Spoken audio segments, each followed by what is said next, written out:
Si vous avez une télé qui n'est pas connectée, vous branchez un Fire TV Stick, c'est comme si vous avez votre TV connectée. Vous pouvez installer des applications, des jeux, regarder des films, des séries en streaming, écouter de la musique, comme avec une télé connectée. En fin d'année 2023, Amazon a mis à jour deux de ses appareils, le Fire TV Stick 4K, dont je vous ai proposé un test complet il y a de cela quelques semaines, et ce Fire TV Stick 4K Max de deuxième génération, un modèle de stick TV un petit peu plus haut de gamme que le Fire TV Stick 4K. Hello tout le monde, c'est Joe. Si le test du Fire TV Stick 4K Max de deuxième génération vous intéresse, restez connectés.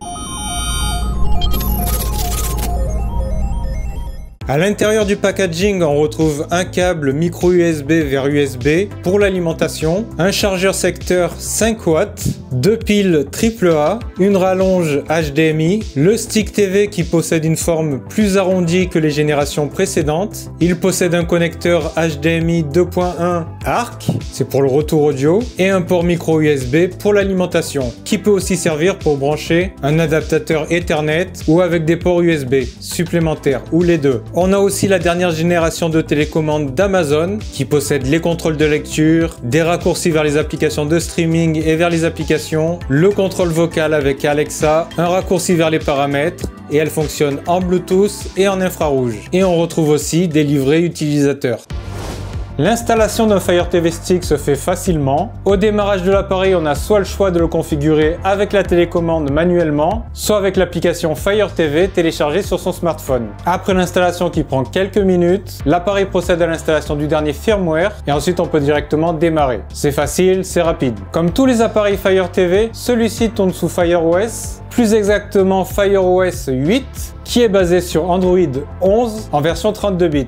Car oui, Fire OS est un dérivé d'Android et ça a ses avantages. L'interface Fire OS est riche, elle est garnie, mais elle est un peu bordélique. On a des informations à gauche, à droite, en bas, en haut, des applications, des publicités, beaucoup de publicités, des publicités interactives, des contenus vidéo, films, séries. Donc vraiment beaucoup de contenu disposé sur tout l'écran et il faut tout de même un petit peu de temps pour s'y retrouver. C'est pas l'interface la plus intuitive. On a un volet direct, ça permet de retrouver certains programmes que l'on a déjà commencé, provenant de certaines applications compatibles, par exemple Molotov TV ou Pluto TV. On a aussi un guide des programmes intégré à l'interface, toujours avec les applications compatibles, il y en a quelques-unes. Ça nous permet de visualiser chaque chaîne de chaque application compatible avec les heures des différents programmes, un petit résumé pour bien s'y retrouver. On a une fonction exclusive qu'on ne retrouve pas sur les Fire TV Stick précédents, c'est d'avoir des écrans de veille basés sur des œuvres d'art, notamment des peintures célèbres. Donc votre téléviseur va se transformer en tableau quand il est en veille. C'est sympa, mais bon, c'est pas ça qui va faire acheter un stick quoi. Mais si vous avez votre TV fixée sur un mur, notamment une TV qui limite les reflets, ça peut être sympa. D'autant plus qu'il est possible d'afficher des widgets de météo, de calendrier sur les écrans de veille. Les applications et les jeux s'installent depuis l'Amazon Store. C'est moins garni que le store Android TV. On retrouve quand même toutes les applications de streaming vidéo principales, les applications de streaming audio. Par contre, pour d'autres types d'applications, style des applications IPTV, c'est plus léger. Néanmoins, il existe une solution, c'est d'installer directement les versions Android des applications. C'est assez simple, j'avais déjà fait des vidéos sur le sujet. Je vous laisserai les regarder, ça va s'afficher en haut ou aller voir en description de la vidéo. Concernant les performances de l'appareil, donc on est sur l'appareil 4K Max, il est propulsé par un SoC MediaTek MT8696T, ça inclut un CPU avec 4 cœurs Cortex A55 cadencé jusqu'à 2 GHz et c'est couplé avec 2 Go de RAM LPDDR4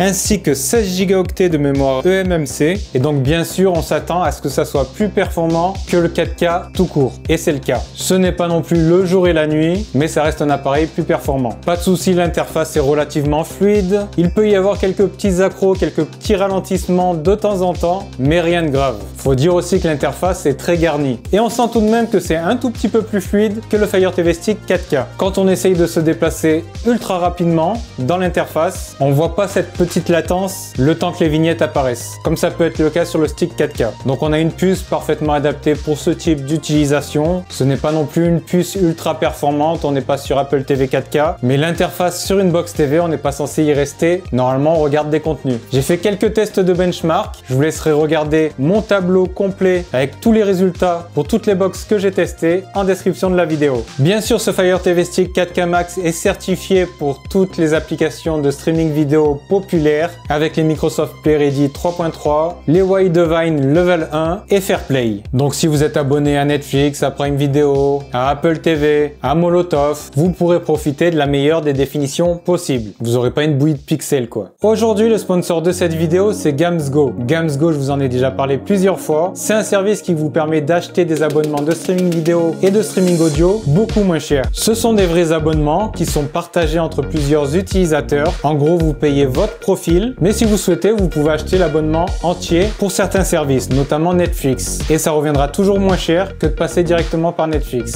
Il y a aussi un code promo pour avoir une réduction de 5% ou de 2% selon le service acheté. C'est le petit plus. Et donc si ça vous intéresse, n'hésitez pas à passer par le lien en description de la vidéo. Vous pouvez installer des applications de playlist IPTV pour regarder des chaînes TV, des contenus. Si vous ne trouvez pas celle qui vous intéresse, vous pouvez télécharger la version Android.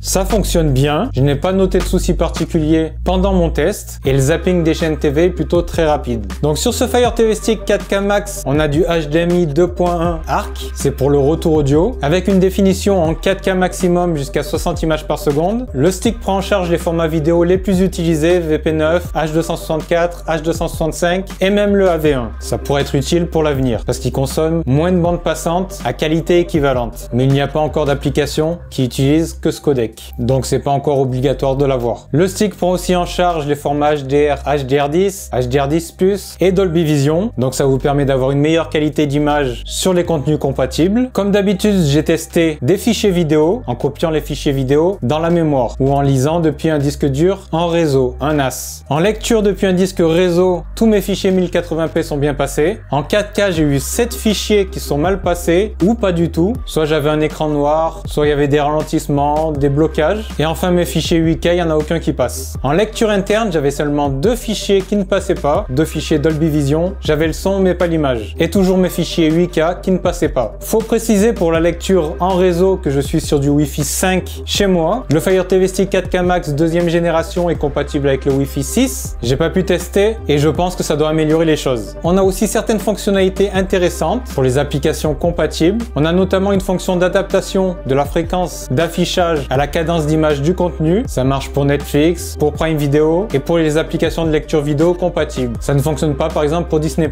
On peut choisir la profondeur de couleur, 8 bits, 10 bits, 12 bits, le format de couleur entre auto, RGB ou YCBCR. On peut paramétrer la plage dynamique, soit l'image reste tout le temps en HDR, soit elle est jamais en HDR, soit c'est automatique et ça dépend du contenu. Concernant l'audio, si on a du matériel compatible, on peut avoir du Dolby Digital, du Dolby Digital Plus, du Dolby Digital Plus Atmos, du Dolby True HD, du Dolby True HD Atmos, du DTS HD et du DTS X. Donc il n'y a pas beaucoup d'appareils qui sont capables de ça. On a le transcodage Dolby Math pour les applications de streaming vidéo et on peut transcoder n'importe quel flux audio jusqu'en Dolby Digital ou Dolby Digital Plus. La télécommande permet via infrarouge de contrôler son téléviseur et son amplificateur audio. Le socle médiathèque de ce Fire TV Stick 4K Max inclut aussi un GPU GE9215 cadencé jusqu'à 850 MHz. Si on veut jouer, on a plusieurs solutions. On peut déjà jouer à des jeux qui sont sur l'Amazon Store. En gros, ce sont des jeux Android TV. Il ne faut pas s'attendre à des graphismes exceptionnels, mais c'est fluide et ça fait le taf pour dépanner. On peut jouer aussi à des émulateurs. Si on trouve pas les émulateurs qui nous intéressent, on peut installer des applications Android.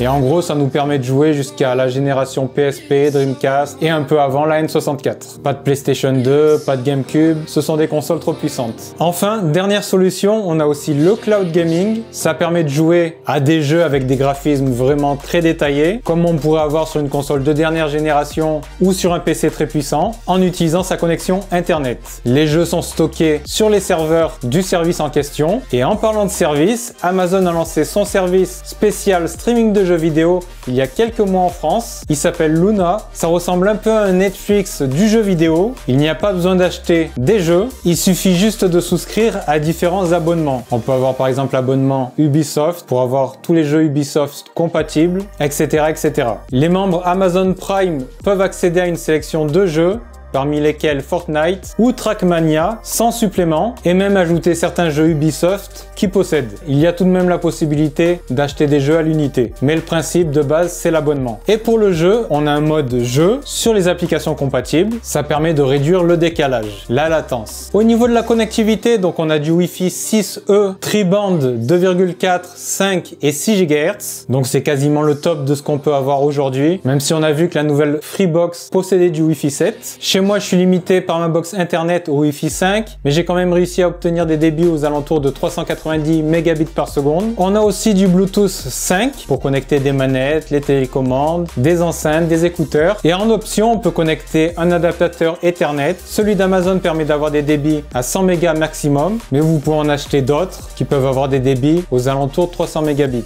Au niveau du prix, ce Fire TV Stick 4K Max est vendu pour 80 €. Comme d'habitude avec Amazon, c'est souvent en promotion, vous pourrez le trouver un petit peu moins cher, ce qui en fait un bon rapport qualité-prix. C'est un très bon appareil pour le streaming vidéo, si vous voulez jouer à du cloud gaming avec Luna. En lecture vidéo, je le trouve un petit peu moins bon que les appareils concurrents à même niveau de prix, mais pour l'audio, il est meilleur que beaucoup d'autres appareils. Ce nouveau stick ne réinvente pas la roue. Si vous avez déjà un Fire TV Stick 4K Max, vous ne verrez pas beaucoup de différence. Selon vos usages, vous pouvez économiser de l'argent en prenant juste le Fire TV Stick 4K. Si vous êtes intéressé, n'hésitez pas à aller voir mon test du Fire TV Stick 4K de deuxième génération que j'ai sorti il y a quelques semaines pour voir lequel vous convient le mieux. Si vous en possédez un ou un ancien stick, n'hésitez pas à dire ce que vous en pensez dans les commentaires. C'était Joe pour Culture Chronique. Ciao ciao!